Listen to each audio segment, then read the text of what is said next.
한 주간의 언론 보도를 분석하고 비평하는 시간입니다. 와치독. 알파고 신하씨 외신 기자 소개합니다. 어서 오십시오. 예, 안녕하십니까. 네, 정상근 전 미디어오늘 기자도 함께합니다. 안녕하십니까. 네, 안녕하십니까. 예. 지난주에 법조 기자단 카르텔에 대해서 저희가 좀 말씀을 나눴었어요. 네.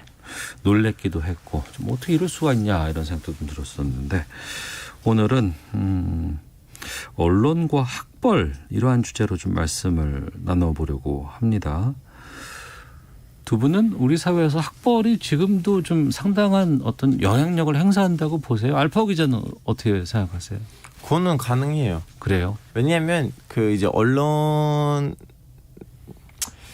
설명이 좀 약간 네. 말 실수할까 봐 걱정이 되는데 예. 그럼 가려가면서 해주세요. 일단 형님부터 시작하시고 제가 거기다 예. 예. 왜냐하면 가끔 DM이 와요.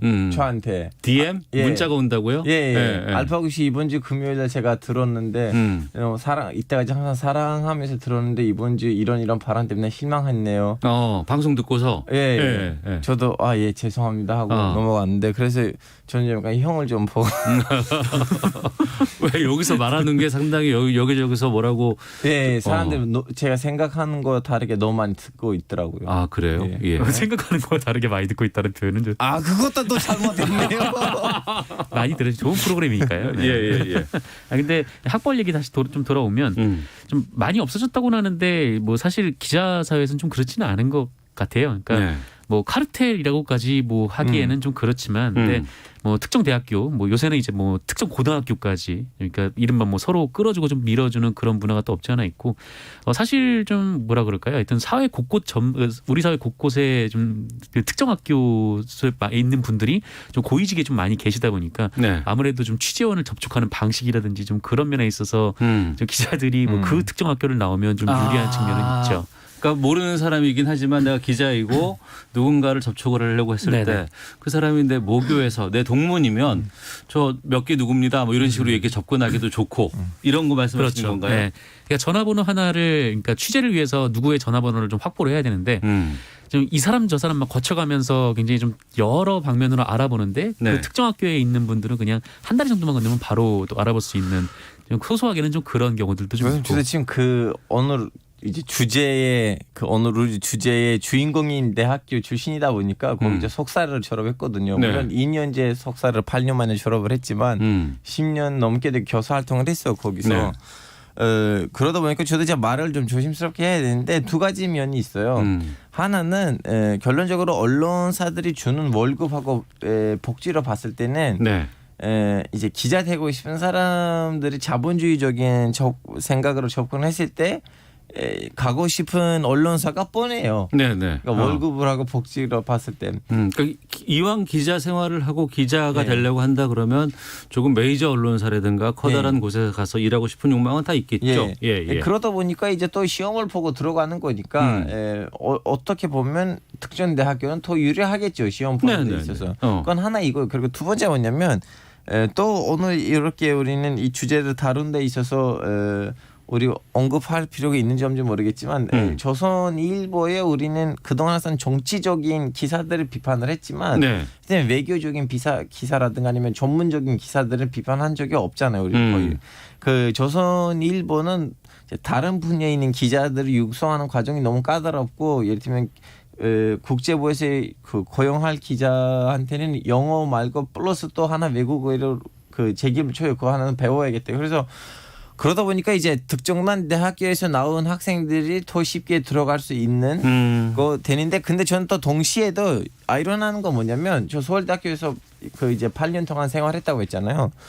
오케이 선호도로 봤을 땐 1위는 조선일보이긴 하지만 동시에도 이제 규탄 했을 때 저는 또 이렇게 유일하게 언론사 이름을 규탄과 함께 봤던 언론사는 조선일보였어요. 그래서 이거는 양쪽이 있는 현상이에요. 그러니까 가고자 하는 신문사도 있었고 그리고 그 신문사에 가보니 서울대학교 출신들이 많이 있더라.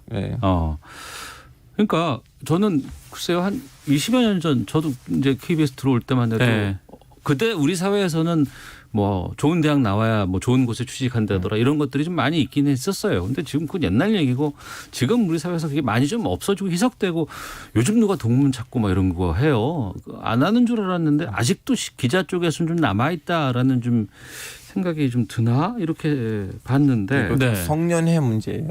성년. 그러니까 언론가에 떠도는 이야기 가운데 조선일보는 서울대 출신만 편집국장을 할 수 있다라는 말이 있다는데 이게 정상 기자. 네. 이 말이 어떻게 나온 거예요?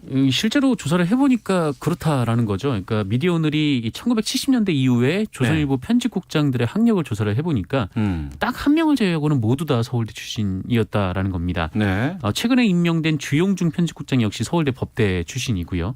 그러니까 유일하게 서울대 출신이 아니었던 사람은 이 1974년에 그 6개월 동안 편집국장을 역임했던 그 유건호 전 편집국장이었는데 네. 이분은 그 일본 와세다 대학교에서 경제학과를 나온 분이었어요. 그래서 이분을 제외하고는 모두 다 서울대 출신이었습니다. 74년에 와세다 대학 나온 사람만 한 명이 예외였고 네네. 나머지 지금까지도 서울대 출신이 조선일보는 편집국장을 하고 있군요. 네, 서울대 출신이 아닌 사람이 6개월만 1년도 안 넘었어요.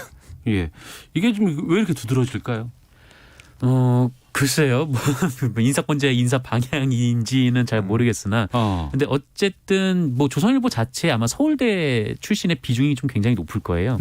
실제로 최근에 그 신입사원으로 채용된 조선일보 기자들의 좀 학력 분포를 보면은 약 절반 정도가 그러니까 2000년부터 2017년까지인가 8년까지인가 그때 조사를 해봤더니 네. 채용자의 한 절반 정도가 서울대 출신이었거든요. 그러니까 서울대 출신들이 워낙 많다 보니까 네. 편집국장으로 올라가는 사람들도 이제 서울대 출신들이 대부분이었던 거죠. 근데 이거는 좀 대부분을 넘어서서 70년대 이후에는 모두 다 서울대 출신의 편집국장이었으니까 네. 좀 뭐라고 할까요? 좀 이렇게 보면은 우연이라고 보기에는 좀 수가 좀 많죠. 그러니까 들어가고자 하는 사람들 가운데 신입 기자가 이제 선발이 되고 나서 보니까 서울대 출신이 많아지고 그러다 보니까 자연스럽게 그 회사에는 서울대 출신들이 더 많은 다수를 차지하고 있고 거기서 편집국장을 또 뽑다 보니까 그렇게 나올 수도 있다라고 연관성을 좀 이렇게 봐도 되겠군요. 아니 너무나 수학적인 현상이라고 봐요. 저는 뭐 그래요? 특별한 뭔가 의미를 찾아야 되나 너무나 수학적인 현상이 아닌가 싶어요. 그럼 그렇지 않은 대학에 가 있는 사람도 있잖아요. 그 사람들은 뭐 거기 갈 수 없어요? 편집국장에 아니, 갈 수가 있는데 그럼 열심히 정치질 해야 돼요. 정치질을 해야 된다고요? 초반에 중요한 거예요? 아니 그 불가능한 거 아니에요. 그런가요?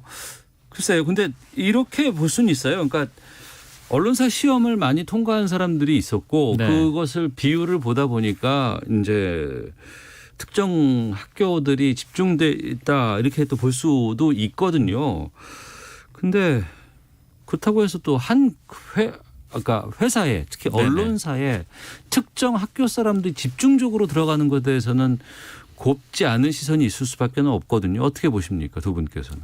그러니까 저도 뭐 서울대 출신을 뽑으면 안 된다 지금 이 얘기를 하고 싶은 건 아닌데 근데 좀 마음에 걸리는 부분이 있는 거죠. 그게 뭐냐면은 그 언론사가 좀 어떤 특정한 조건의 인원으로 구성된 그런 집단이 되면은 좀 다양한 이해관계를 좀 반영하기가 좀 어렵지 않을까라는 생각이 드는 겁니다. 그러니까 좀 그 예를 좀 들어보면 이 조선일보를 비롯해서 몇몇 언론들의 좀 연봉이 좀 1억 전후 하거든요. 평균 연봉이. 그래서 이분들이 뭐 돈을 적게 받아야 된다 뭐 그런 얘기가 아니라 그 이분들이 서 있는 현실에서 사회를 바라볼 수밖에 없기 때문에 좀 내부의 좀 다양한 얘기라든지 좀 그런 거를 담으기가 좀 어렵다는 거죠. 그러니까 이 부동산 기사를 보면은 뭐 어떤 언론들은 자꾸 이제 서울 도곡동 아파트에 사는 사람들의 예를 들어서 기사를 쓰는 경우들도 있고 또 최근에 뭐 호텔형 숙박시설이 논란이 됐는데 여기 뭐 누가 사냐라고 했는데 사실 고시원에 살았던 사람 입장에서는 이 정도는 굉장히 좀 훌륭한 조건 아닌가라는 생각이 드는 것도 사실이거든요. 그리고 또 다른 면에 이런 것도 있는 거죠. 그러니까 뭐 요새는 이제 서울의 집값이 워낙 비싸져 가지고 외곽으로 계속 사람들이 밀려나다 보니까 이 외곽에서 이제 서울로 들어오는 지하철 안이 정말 숨도 쉬기 어려울 정도로 사람들이 붐비거든요. 이런 지하철을 좀 타고 오는 사람들이 좀 느끼는 좀 사회적인 문제점과 그냥 자가용으로 이렇게 차량으로 뭐 꽉 막힌 차량 도로에서 느끼는 좀 문제점이 좀 다를 수가 있다는 거죠. 그래서 언론사가 좀 구성원들이 좀 다양하고 좀 그런 것들이 있으면은 한 언론사 안에서도 다양한 이해관계가 적용이 돼서 좀 뭐라고 할까요? 좀 여러 사람들의 좀 이해관계를 이제 만족시킬 수 있는 좀 그런 기사가 나올 텐데 이렇게 한쪽으로만 좀 치우쳐져 있으면은 좀 아무래도 좀 이해관계가 좀 다양해지기 좀 어려운 거죠. 알파 기자. 저는 지금 강원도 일보를 읽는 사람들이 강원도 도민들이잖아요. 충청도인들이 안 읽잖아요. 근데 제 보기엔 독자하고 또 그런 관계가 또 있다고 생각합니다. 그래요? 너무나 다양한 독자가 있면 그럼 거기 이제 독자들로부터 나온 후기라든가 아니면 민원에 따라 또 이렇게 기사 방향이나 기사 내용이 좀 약간 잡혀질 텐데 네. 이제 조선일보의 독자들도 조선일보의 이 모습을 보고 만족을 하니까 언론사 내에서도 뭐 특별한 조치를 해야겠다, 뭐 개혁을 해야겠다는 그런 좀 약간 필요성을 안 느낀 거예요. 결론적으로는 좀 자본주의 시장이다 보니까 네. 어느 정도 좀 약간 그 독자하고 소비스 균형도 있겠죠. 자본주의 시장으로 정말 그걸 정말 시장의 논리로 접근한다 그러면 더욱더 한 어떤 학교에서 집중적으로 되는 곳은 막아야 되는 곳이 아닌가 생각이 들기도 하고. 생각해볼 부분이 이분들이 뭐 서울대 나왔다고 해서 그게 잘못된 건 아니고, 근데 다만 이 현재 언론사의 시험 시스템, 그러니까 입사 시스템이 좀 이분들에게 혹은 좀 재산이 있는 분들에게 다소 좀 유리하게 적용돼 있는 건 아닌가라는 생각이 드는 거예요. 그러니까 이 첫 번째는 이제 서류 전형을 통과를 해야 되는데, 네. 그래서 최근에 이제 KBS를 비롯해서 이제 몇몇 언론들은 이게 학벌을 쓰는, 그러니까 대학교 어딜 나왔는지 그건 쓰는 칸이 없어졌거든요. 근데 아직도 많은 언론사들이 이 서류 칸에 그 대학 어디 출신인지 뭐 그거를 써야 되는 부분들이 있고, 네. 그리고 이후에 이 서류를 통과한 다음에도 뭐 시사 상식을 보는 시험을 보통 치르는데, 참 시사상식 옛날에 시험 그 두꺼운 책 많이 봤었어요. 네. 그러니까 이거는 이제 이슈를 통달하고 이제 달달 외워야 되는 좀 그런 시험이죠. 그렇죠. 근데 뭐 다행히 이제 집이 좀 풍족해서 여기에 집중할 수 있는 분과 그리고 또 집이 좀 어려워서 온갖 아르바이트를 하면서 좀 해야 되는 분들, 뭐 이런 분들 중에 어떤 분에게 더 시험이 유리하느냐라는 거는 좀 자명한 거고, 그러니까 언론사 내부에서 좀 고민을 해봐야 될 것 같아요. 그러니까 좀 사회 시스템의 본질을 보고 또 고민하고 또 대중들에게 맞는 글을 쓰는 게 이제 기자들의 목표라면은 좀 다양한 방식의 전형이 좀 필요하지 않을까. 좀 다양한 계층에서 사람들을 이렇게 고용을 해서 공정한 언론을 하는 KBS 얼마나 중요한지를 다시 한번 깨닫게 되는 알겠습니다. 계기였어요. 마무리할 때가 됐나 보네요. 우리 사회가 엄청나게 빨리 변하고 바람직한 방향으로 저는 가고 있다고 봐요. 네네. 아직 이게 특히 언론 분야, 특히 이제 신문 쪽 이쪽은 아직도 좀 더디 가는 것 같다는 생각이 들기도 하고, 답은 글쎄요, 이게 답이 될지 모르겠습니다만 청취자들의 의견 듣고 알려드리고 다음 주제로 가겠습니다.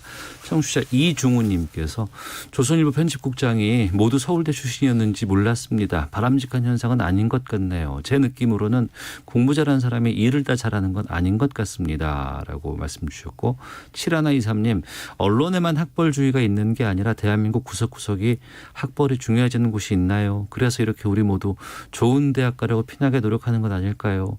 우리 사회에서 깨지기 어려운 점인 것 같습니다. 2867님, 알파고 기자, 대한외국인 프로그램 잘 보고 있어요. 그런데 프로그램보다 시사본부에서 훨씬 더 잘하시는 것 같습니다. 라고. 예, 고맙습니다. 예, 감사합니다. 프로그램도 잘하세요. 예. 자, 와치독 정상근 기자와 알파고 신하씨 기자와 함께하고 있습니다.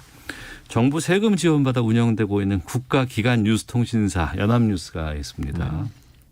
강매 논란에 휩싸였다고 하는데, 국회의원실에 20만 원 이상의 연감을 보내고 구매 의사를 물었다. 이건 또 뭡니까? 정상훈 기자 소개해 주시죠. 네, 연합뉴스가 최근 연합뉴스 2020 연합연감이라는 그 책을 보냈습니다. 일부 국회의원 의원실에 이제 보냈는데, 이 책만 보낸 게 아니고요, 이 지로 영수증도 함께 보냈어요. 네. 그러면서 이제 공문도 같이 첨부를 했는데, 그러니까 이게 21만 원인데 이 책 보고 사라는 거죠. 그러니까 지로 영수증까지 보냈으니까 사고 싶으면 이쪽으로 보내달라라는 건데, 보통 뭐 이게 카탈로그를 보낸다든지 아니면 뭐 직접 가서 이 책자를 소개를 해준다든지 뭐 이런 경우들이 있습니다만, 이렇게 택배로 이렇게 지로 영수증하고 책하고 같이 보내면은 이 보는 사람 입장에서는 사라는 건가 좀 그런 느낌이 들 수밖에 없는 좀 그런 상황이었던 거죠. 네. 그러니까 이 연감이 이 연합뉴스가 발행하는 건데, 이게 이른바 이제 2020년에 있었던 이제 주요 이제 사건들, 그러니까 시사 정보 자료집이라고 보시면 될 것 같아요. 그러니까 보고 뭐 기록적 가치가 있으니까 사고 싶으면 사는 건데, 근데 굳이 이제 그 판매 방식을 이렇게 해야 했는가라는 데 지금 논란이 있는 것 같습니다. 그 연합뉴스에서는 뭐라고 해명을 했어요? 거기에 대해서? 강매는 아니다라는 게 이제 연합뉴스의 입장인데, 이거를 보고 만약에 마음에 안 들면은 이제 다시 반송하면 되는 거 아니냐라고는 했는데, 살 사람이 있으면 이런 책이 나왔으니 앞서 말씀하신 것처럼 메일로 카탈로그 같은 거 하나 보내주면 되는데 실물을 다 보내고 그거 안 살 거면 반품해달라는 게 해명인 거예요? 그렇죠. 근데 반품은 누가 하겠어요? 그 의원실 직원분이 할 거 아니에요. 예. 뭐 안 해도 되는 일을 본인이 해야 되는 뭐 그런 것도 있는 거고. 그리고 또 언론사, 그러니까 우리나라에서 가장 큰 언론사 중에 하나가 연합뉴스인데 네. 이렇게 영수증하고 지로 그 용지하고 이렇게 책을 같이 보내면은 사라는 건가라고 뭐 어떤 분들은 압박을 느낄 수도 있겠죠. 알파고 기자, 이 연감이 지로 용지와 같이 왔다 그러면 어떻게 느끼실 것 같아요? 저는 뭐라고 해야 돼요? 그 배송하는 것도 귀찮을 것 같은데 왠지 전화 올 거예요. 네. 2주 지나갔는데 왜 돈을 안 보내주셨는가. 책 받으셨죠? 그런데 네. 2주 지났는데 아직까지도 입금이 없으시네요. 네. 라고 누군가가 전화가 온다 그러면 네. 저는 배송하는 거 귀찮아서 뭐 배송 못했는데 어떻게 할 거예요? 상대방 직원을 여기서 보내주실래요? 이렇게 할 것 같아요. 근데 전 지금 빨리가 계산을 해봤는데 네. 이제 의원이 300명이잖아요. 네. 한 6천만 원이거든요. 합치면. 지금 6천만 원을 가지고 이런 사건을 일으키는 거 아닌 것 같다는 생각이 들어요. 그리고 모두에게 보낸 건 아니고 일부 의원들에게만 보냈다고 합니다. 일부 의원. 이런 논란이 연합뉴스만이 아니라면서요? 네, 뭐 사실 이런 경우도 굉장히 많죠. 특히 이제 신문을 요새 잘 안 보니까 이걸 이제 공직사회에 이른바 이제 강매를 하는 부분들이 있어요. 그러니까 신문들을 뭐 이장과 통장들에게 이제 시골 같은 경우에는 지역 언론 같은 경우에는 뭐 이제 보내고 대신 그 이제 구독료를 이제 그 군청이나 이런 데서 받는 좀 그런 형태도 있고 또 이제 뭐 그 관공서 같은데 신문을 그 갖다가 이제 쌓아놓고 나중에 이제 그 지로를 이제 청구하는 뭐 그런 경우도 있고 연합뉴스 같이 이렇게 하는 경우도 있고 굉장히 좀 많습니다. 선생님 저 한국의 법을 잘 모르긴 하지만 근데 한국에서도 무슨 좀 약간 언론사 지원금 법이 있다는 걸로 알고 있는데 외국인은 어떠냐면 이제 그 지방 언론사들이 뭐라고 해야 되나 그 이제 지방에 있는 사람들을 강제로 구독을 시켜요. 얘기를 해서. 근데 돈을 다음 그 구독했다는 사실을 증빙을 하면 국가로부터 그 지자체로부터 돈을 받아요. 그래서 그거는 뭐라고 해야 되나 안 그러면 지방 언론이 살아남을 수 없다는 이유 때문에 외국에 그런 법이 있는데 한국은 어떤지 모르겠어요. 왜냐면 왠지 그렇게 해야지 좀 약간 지방 언론도 살아남고. 그러니까 지원이라든가 여러 가지 정책적인 것들이 필요하다는 건 충분히 공감을 하지만 그렇다고 해서 또 뭐 강매라든가 아니면 무언가 좀 이렇게 불편을 끼친다거나 의도치 않게 다른 사람들이 이건 좀 불편을 느낀다고 하는 것들은 언론사에서는 그건 좀 안 해야 되는 게 맞지 않을까 싶은데요. 네, 뭐 그렇죠. 근데 뭐 이 연합뉴스 같은 경우에는 한 해 세금이 이제 300억 정도가 들어가고 그와는 별도로 또 구독료를 따로 받고 있거든요. 이 정부 부처로부터. 근데 또 이렇게 연간까지 굳이 팔아야 되냐. 요즘에 또 포털 같은 경우에 또 게재를 하기 때문에 거기서 또 오는 수익도 상당할 거 아니에요. 네, 그러니까 연합뉴스가 이 공적 목표를 위한 조직인지 아니면 사적인 이윤 추구가 목적인 조직인지 좀 정체성을 좀 분명해야 될 것 같다는 생각이 듭니다. 알겠습니다. 여기까지 살펴보도록 하겠습니다. 주간 미디어 비평 시간이죠. 와치독 정상근 기자, 알파고 기자 두 분과 함께했습니다. 두 분 오늘 말씀 고맙습니다. 고맙습니다. 감사합니다.